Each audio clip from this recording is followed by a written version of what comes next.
Bueno, vamos a pasar al tema de la transfusión en terapia intensiva. Ustedes saben hoy que los intensivistas, cuando tenemos que intubar, transfundir a un enfermo, nos lo planteamos cada vez más. ¿Cuándo, en qué paciente y en qué momento hacer una transfusión? Cuando se me propuso este tema, yo pensé que no solamente hablar de sangre, cuándo transfundir sangre, sino de todos los hemos derivados.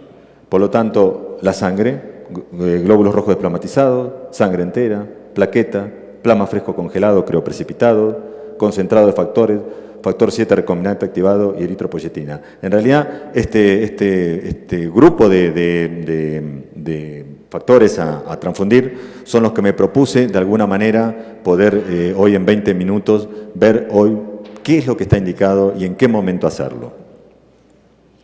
¿Cuáles son riesgos y complicaciones? Hablemos de eso, porque esto se trata inicialmente. Bueno, fundamentalmente el riesgo infeccioso, las reacciones inmunológicas, la sobrecarga de volumen que reciben estos enfermos. Hay que recordar que son todas estas soluciones que dijimos, tienen mucho poder osmótico.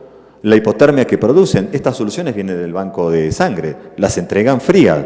El paciente traumatizado o no, en shock, ya está hipotérmico. Si no las calentamos adecuadamente, le agregamos más hipotermia al enfermo. O sea que también hay que conocer cómo calentar estas soluciones. A nadie se le ocurriría poner una bolsa de sangre dentro de microondas, porque lo que va a sacar es una gran morcilla. ¿Le llaman morcilla acá al embutido? ¿No? Okay. Van a sacar una gran morcilla. Bueno, ¿cómo tener gente entrenada para calentar estas cosas? La coagulopatía por dilución que produce, la toxicidad por citrato, el conservante que tienen, la injuria pulmonar, el trali, que no hay que, si bien es baja la frecuencia, hay que tenerla presente, y la púrpura postransfusional. Entonces, este riesgo y complicaciones uno también la tiene que tener presente cuando hace una indicación de este tipo. Sabemos que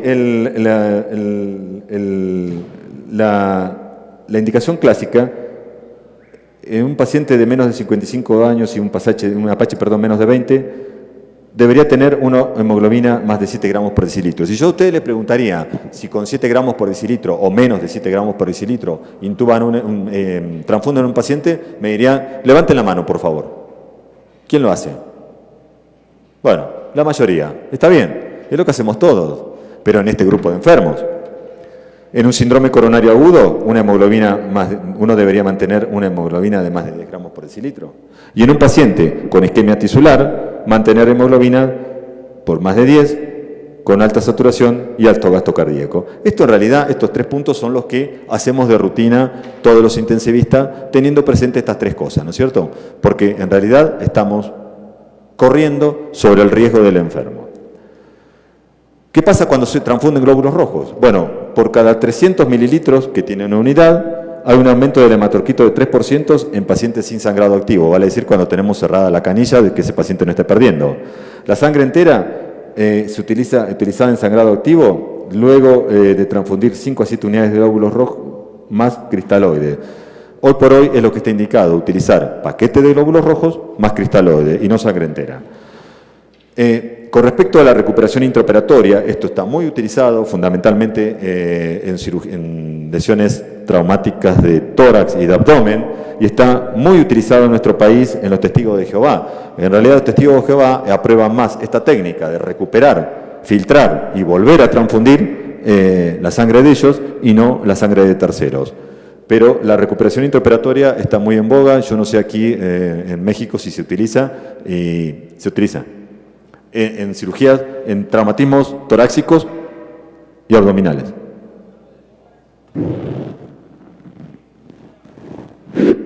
Sí.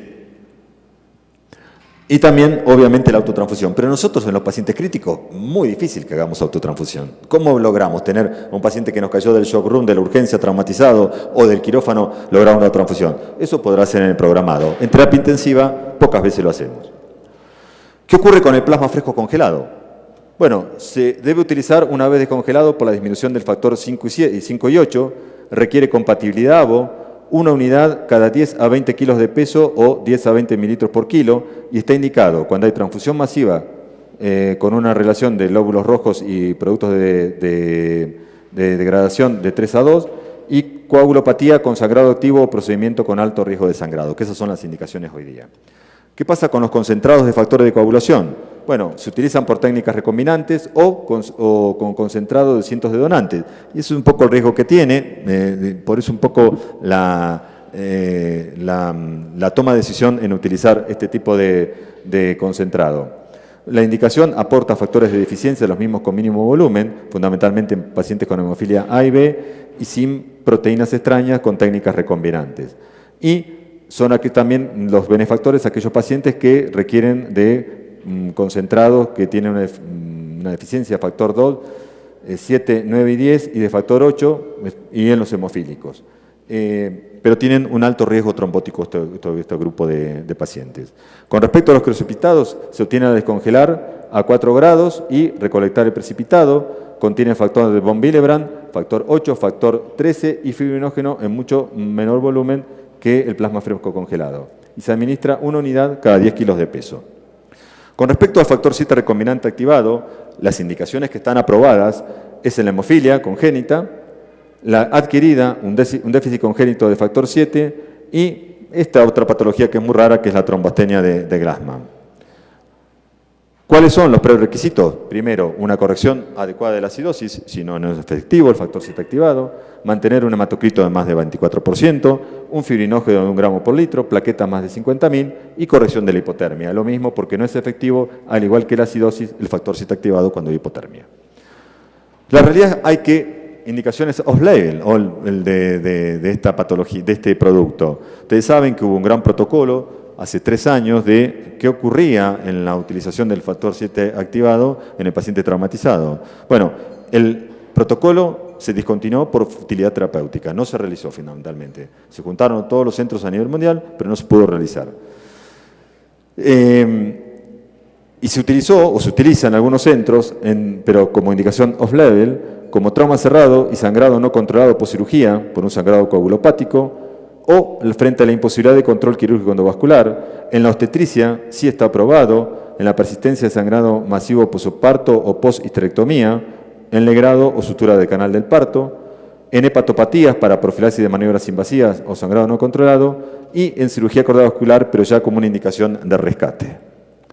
Con respecto a las plaquetas, en pacientes trombocitopénicos que van a ser sometidos a procedimientos invasivos, requieren más de 50.000 plaquetas. Ahora, con pacientes con hemorragia del sistema nervioso central o que van a ser sometidos a neurocirugía o cirugía de retina, se requieren más de 100.000 plaquetas. Para prevenir sangrado espontáneo, más de 10.000, pacientes de 20.000, ya hay que transfundirlos. Y en sangrado en pacientes con alteraciones cualitativas plaquetarias congénitas o adquiridas sería la otra indicación. No están indicados cuando hay púrpura trombocitopénica, cuando hay tampoco en púrpuras idiopáticas, ya sea por fármacos, por CID, por hiperesprenismo o anticuerpos antiplaquetarios. Cada concentrado aumenta el recuento de 5 a 10.000 plaquetas en adultos de 70 kilos. Y siempre hay que tratar de lograr isogrupo, que sea la transfusión. Se produce un pequeño grado de hemólisis intravascular en algunos pacientes y en las mujeres en edad de gestación con RH negativo deben recibir plaquetas RH negativas. Con respecto a la eritropoyetina, no hay evidencia de su utilidad en el día de hoy en el paciente crítico, se requieren más estudios. Hay trabajos, pero no tienen una evidencia alta como para ser utilizados. Con respecto a las complicaciones, bueno, el problema son la transmisión viral, la hepatitis B, 1 cada 58.000, 1 hasta 269.000, la C, 1 a 1 millón, lo mismo, fíjense, 1 a 2 millones el HTLV, el HIV de 1 a 1,5 millones a 2 millones por cada paciente transfundido. Existe también riesgo de contaminación bacteriana y otra de las cosas preocupantes para un intensivista es la sobrecarga de volumen en el plasma fresco congelado, que además es hiperosmolar. Con respecto a las reacciones inmunológicas, hay que tenerlas presentes, son muy bajas, el punto 0,16, pero agudas, y ocurren por destrucción de los glóbulos rojos donantes por anticuerpos preexistentes. Siempre hay que tratar de mantener, cuando ocurren, un ritmo diurético en más de 100 mililitros horas, utilizando manitol o alcalizando la orina. Otra reacción inmunológica, bueno, las reacciones febriles, que son bastante más frecuentes, el 7%, y eso ocurre cuando hay presencia de citoquinas en la sangre del banco. Son autolimitadas y se trata con antipiréticos, no hay que tomar otro tipo de conducta. Se puede continuar con la infusión del procedimiento a aplicar. Y también reacciones alérgicas. Cuando hay transfusión masiva, y por definición es el reemplazo de la volemia en 24 horas, o sea, el 7% del peso corporal. Se puede también cuando hay un reemplazo del 50% de la volemia en 3 horas, o cuando hay necesidad de transfundir 4 más unidades de glóbulos rojos desplamatizados en 1 hora. Hay que estar muy encima de esto porque fíjense ustedes que se le está cambiando la volemia a estos pacientes con la consecuente complicación o compromiso que requiere y la alta mortalidad que tiene el cambio de la volemia a estos pacientes. En los pacientes traumatizados a veces hay necesidad de hasta 2 o 3 veces cambiar la volemia de estos pacientes, pero no queda otra alternativa cuando uno no puede cerrar la canilla de estos enfermos traumatizados. Uno de los riesgos que tiene, además de los anteriores, es la hipotermia, con menos de 34 grados, que sí produce alteración de la función plaquetaria, enlentece la cinética enzimática de los factores de coagulación, siempre calentar a baño María a 37.5 y colgarlo con esa temperatura a cualquiera de los productos. Las coagulopatías por dilución y la toxicidad por citrato mencionada anteriormente. Con respecto a la injuria pulmonar aguda, al TRALI, se postulan diferentes mecanismos fisiopatológicos, pero sería un mecanismo inmunitario. La incidencia es de 1 cada 1000 a 2400 unidades transfundidas. La mortalidad es del 5 al 8%.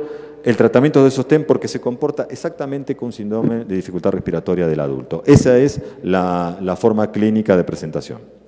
Con respecto a la púrpura transfusional, se desarrolla ya más tardío, 7 a 10 días. El TRALI es un poco más precoz. Post-transfusión, se produce un halo anticuerpo en aquellos pacientes que no tienen antígeno plaquetario HPA1A, que destruye las plaquetas transfundidas y las propias por un mecanismo todavía desconocido.